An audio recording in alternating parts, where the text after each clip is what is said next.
नमस्कार, मी विशाल. आपण पाहताय प्राइम टाइम बुलेटिन. या बुलेटिनमध्ये आपल्या सगळ्यांचं स्वागत. दिवसभरात नेमकं काय घडलंय यावरती आपल्याला एक नजर टाकायची. या बुलेटिनमध्ये घडामोडी पाहायच्यात. सुरुवात करूयात हेडलाईन्सने.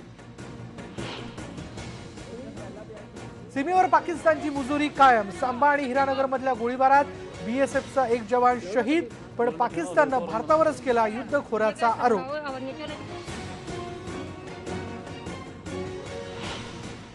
Why I will classify them under suspected or probable terrorists is because they committed suicide.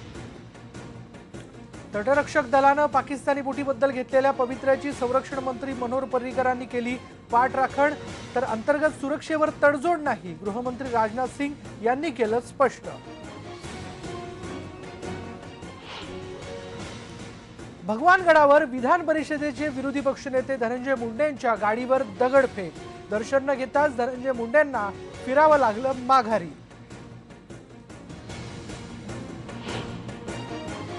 दुष्काळ गारपिटीचा तडाखा बसलेल्या शेतकऱ्यांसाठी राज्य सरकारची केंद्राकडे सुधारित मागणी. 6,000 कोटींची अपेक्षा केली व्यक्त. 23,000 गावं मदतीसाठी पात्र.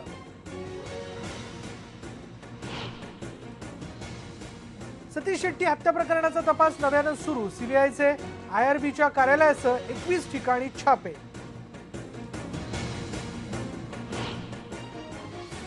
नव्या कोऱ्या नीती आयोगाला मिळाले उपाध्यक्ष खुली बाजारपेठाचे पुरस्कर्ते. अर्थतज्ञ अरविंद पंगारिया यांची निवड.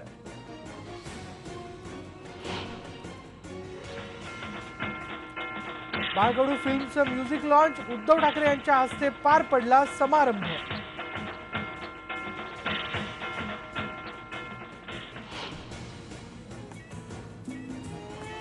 आमिरच्या पीकेनं बॉक्स ऑफिसवर रचला इतिहास. ओलांडला 300 कोटींचा टप्पा. हा टप्पा ओलांडणारा पहिलाच हिंदी सिनेमा.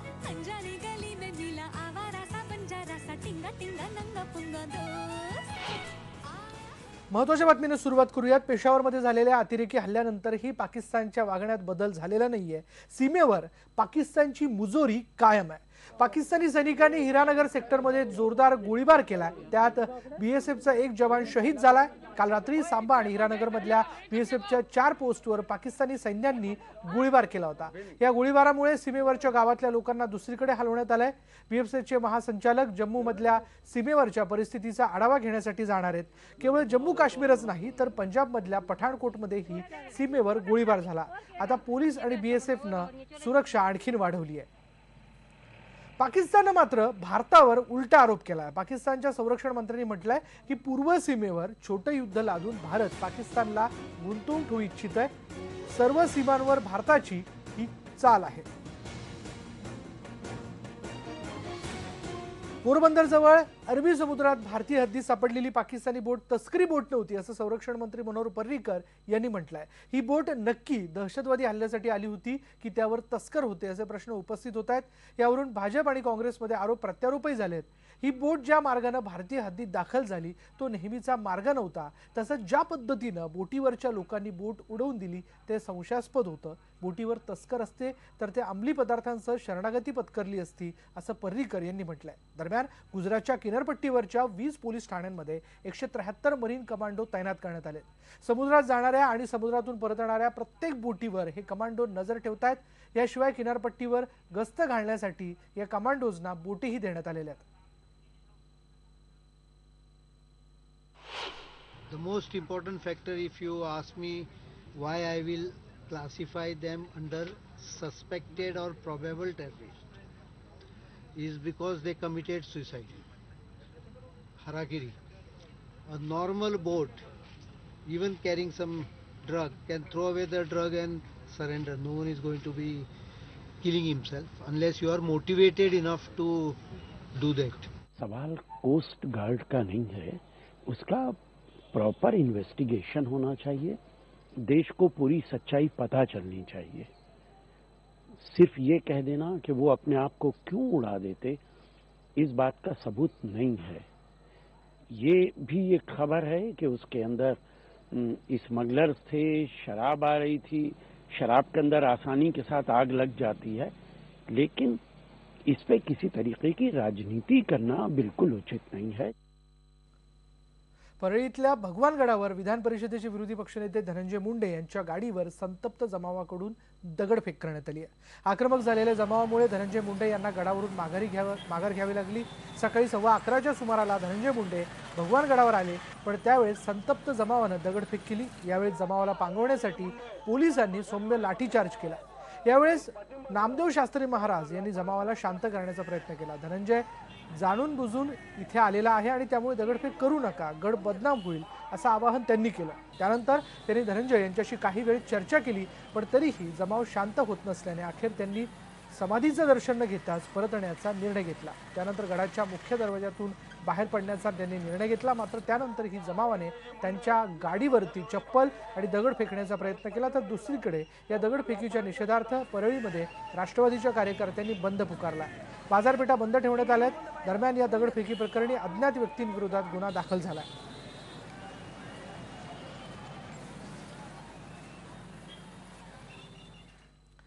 भगवानगडावर धनंजय मुंडेंच्या गाडीवर दगडफेक झाल्याने बीडमधला मुंडे विरुद्ध मुंडे हा संघर्ष जो आहे तो पुन्हा एकदा पेटलाय। या निमित्ताने विविध समाजाच्या धार्मिक स्थळांचा राजकीय कारणांसाठी कसा गैरवापर होतो हे पुन्हा एकदा अधोरेखित झालंय। पाहुयात भगवानगडावरच्या राजकारणावरती IBN लोकमतचा हा विशेष वृत्तांत। या गडावर यापूर्वी आपण सप्ताह केला होता आणि त्या सप्ताहातच महाराजांची माझी ओळख झाली।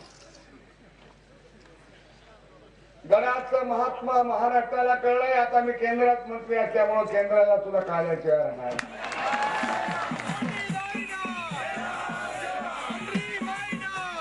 भगवानगड म्हणायला तसं वंजारी समाजाचं श्रद्धास्थान, पण आज हेच धार्मिक श्रद्धास्थान आज मितीला समाजाच्या तथाकथित नेत्यांसाठी राजकीय अड्डा बनून गेलाय। किंबहुना त्याच वर्चस्ववादातून धनंजय मुंडेंच्या गाडीवर दगडफेक झाली आहे। भगवानगडाच्या अमृत महोत्सवी सोहळ्यासाठी निमंत्रण मिळालं नाही म्हणून धनंजय मुंडे सोमवारी हटकून गडावर दर्शनासाठी गेले होते।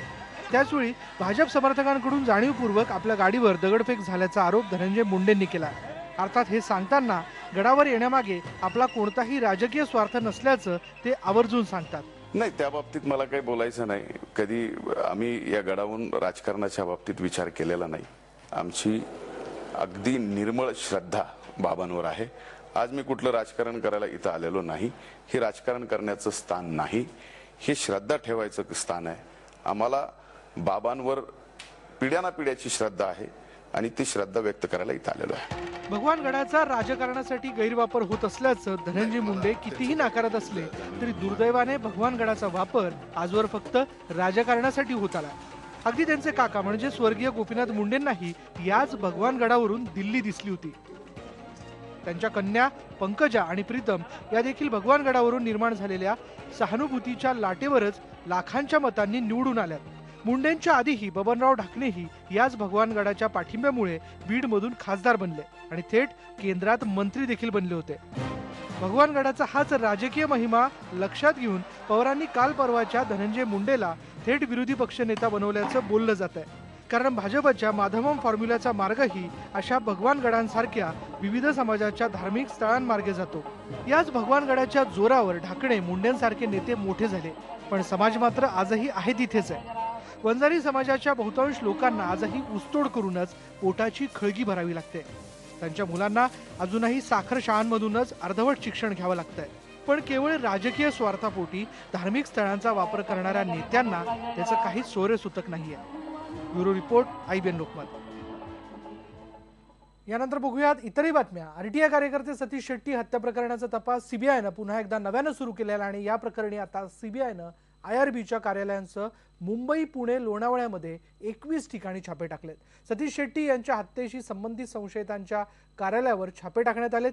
शेट्टी हत्या प्रकरणात CBIने मागच्या वर्षी क्लोजर रिपोर्ट सादर करून हत्या प्रकरणाचा तपास थांबवला होता। सतीश शेट्टी यांनी सुरुवातीच्या काळात जमीन घोटाळा प्रकरणात तपास करण्याची परवानगी मागितली होती। त्याबाबत कोर्टाने परवानगी दिली होती, त्यानुसार ही कारवाई सुरू आहे। IRBचे वीरेंद्र म्हैसकर यांचा सतीश शेट्टी हत्या प्रकरणाशी संबंध असल्याचा संशय यापूर्वी घेतला गेला होता। या घडामोडीनंतर प्राईम टाइम बुलेटिनमध्ये वेळ झाली का ब्रेकची। ब्रेक नंतर आपण इतरही बातम्या बघूयात। पहा फक्त IBN लोकमत।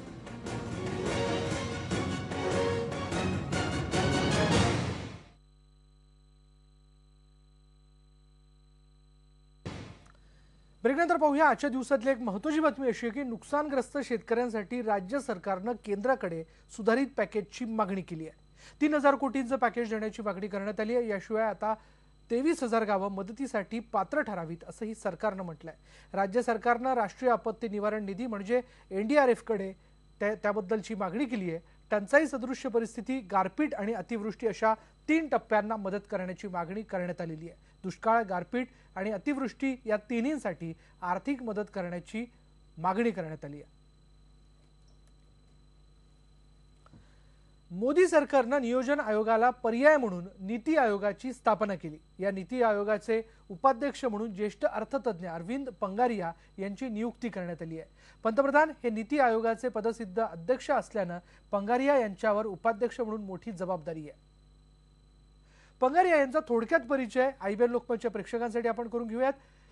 जागतिक कीर्तीचे अर्थतज्ञ म्हणून पंगारिया यांना ओळखले जातं। त्याचबरोबर आशिया विकास बँकेचे ते माजी प्रमुख आहेत। अमेरिकेतल्या मेरीलँड विद्यापीठात आंतरराष्ट्रीय अर्थशास्त्राचे प्राध्यापक म्हणून त्यांना ओळखलं जातं। कोलंबिया विद्यापीठात भारतीय अर्थशास्त्राचे प्राध्यापक म्हणून देखील त्यांची एक मोठी ओळख आहे।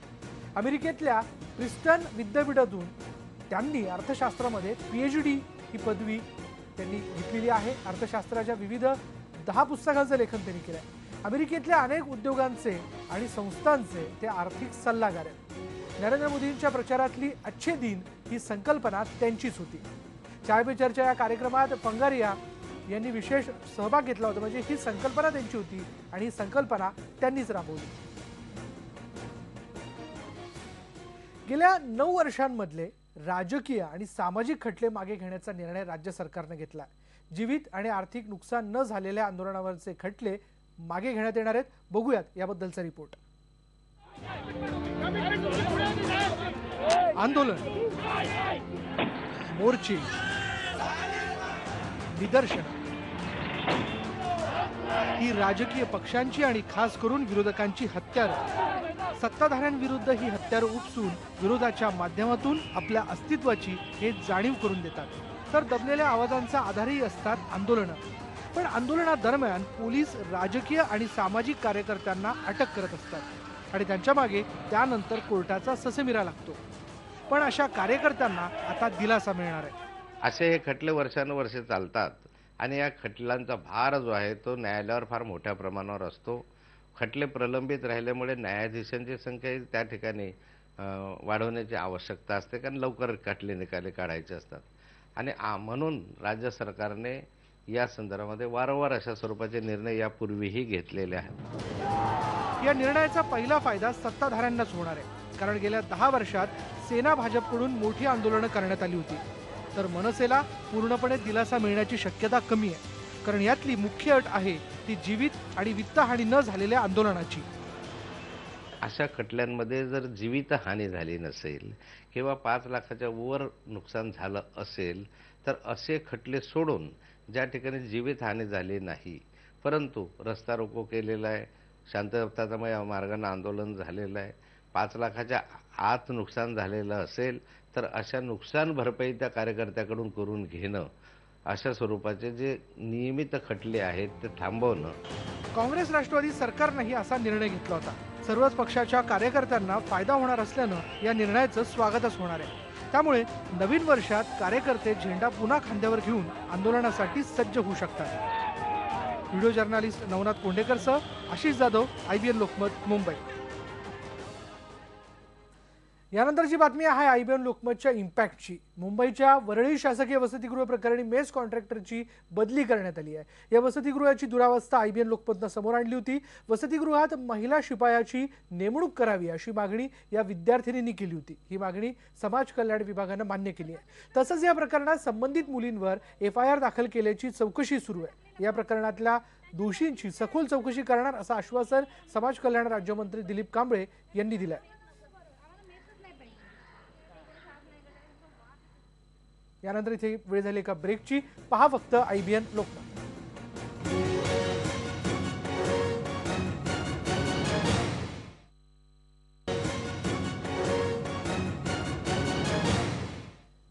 ब्रेकनंतर बातमी आहे सायना नेहवाल बद्दलची। केंद्रीय क्रीडा मंत्रालयानं सायना नेहवालची पद्मभूषणसाठी शिफारस केली आहे। या पुरस्कारासाठी शिफारस न केल्याबद्दल सायनानं ट्विटरवरून नाराजी व्यक्त केली होती। त्यानंतर या प्रकरणी लक्ष घालू आणि गृह मंत्रालयाकडे सायनाच्या नावाची शिफारस करता येईल का ते पाहू असं आश्वासन केंद्रीय क्रीडा मंत्री सर्बानंद सोनोवाल यांनी दिलं होतं।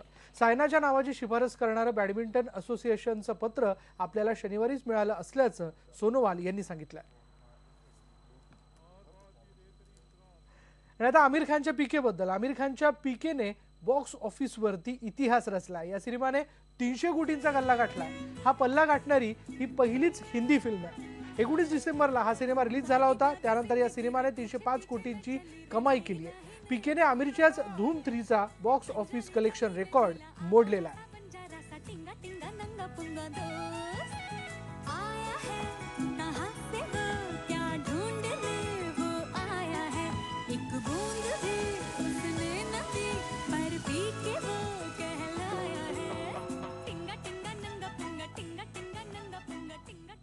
यानंतर पाहूया संजय राऊत यांच्या बाळकडू या सिनेमाचा शानदार म्युझिक लॉन्च कार्यक्रम मुंबईत पार पडलाय।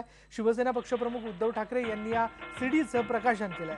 बाळकडू या सिनेमात बाळासाहेबांची प्रेरणा घेऊन मराठी युवक पेटून उठतो त्याचा प्रवास दाखवण्यात आलेला आहे या सिनेमातनं। आणि या सिनेमाद्वारे शिवसेनेचे खासदार संजय राऊत पहिल्यांदाच निर्मिती क्षेत्रात उतरत आहेत। या म्युझिक लॉन्चला उद्धव ठाकरेंसोबतच आदित्य ठाकरे, कॉमेडियन राजू श्रीवास्तव, सिनेमातले कलाकार उमेश कामत आदी मान्यवर उपस्थित होते।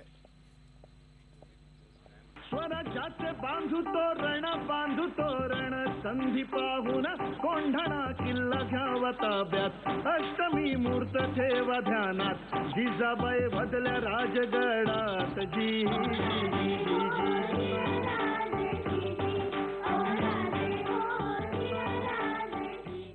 सर्वसाधारणतः चित्रपटाची कल्पना कशी असते की एखादी मोठी व्यक्ती असते, तिचं बालपणापासून सुरुवात करतात। मग बालपणी किती म्हणजे लहानपणी किती लहान होते, मोठेपणी किती मोठे झाले, त्याच्यामध्ये लोकांना तसा काही इंटरेस्ट नसतो। पण ही व्यक्ती महान का झाली, शिवसेना प्रमुखांना आपण हिंदू हृदय सम्राट आणि आपलं दैवत का मानतो, ते नेमके पण कशात आहे ते तुम्ही दाखवतात। मला वाटतं हा वेगळेपणा जो तुम्ही स्वीकारलेला आहात याच्यातच तुमच्या चित्रपटाचं यश आहे। यानंतर प्राईम टाइम बुलेटिन मध्ये इथेच थांबणार आहोत। पहा फक्त IBN लोकमत।